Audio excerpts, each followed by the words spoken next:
ahead. Thank you. John, I want to ask you about something that's starting to gain steam here in Washington, which is UAPs, Unidentified Aerial Phenomena. Yes, there's I know what going that to be is.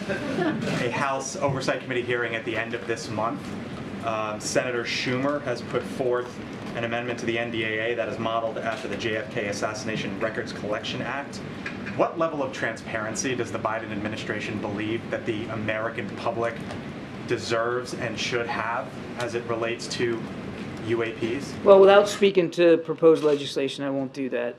As you know, the Pentagon has stood up an entire organization to help collate and coordinate the reporting and analysis of sightings of UAP across the military. Before that, there wasn't really a coordinated, integrated effort to do that.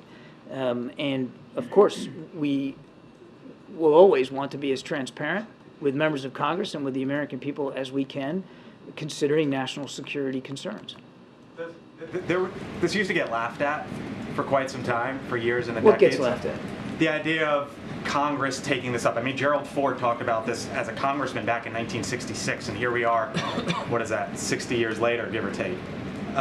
Is this a legitimate issue? Does the administration believe that getting to the bottom of these sightings in the air, is it a real concern? Is it a real legitimate issue as you see it? Yeah.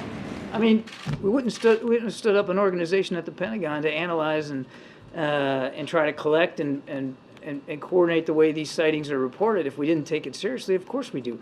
I mean, some of these phenomena we know have already had an impact on our training ranges. For when pilots are out trying to do training in the air and they see these things, they're not sure what they are, and it can have an impact on their ability to perfect their skills. So it already had an impact here, and we just want to better understand it. Now, we're not saying what they are or what they're not.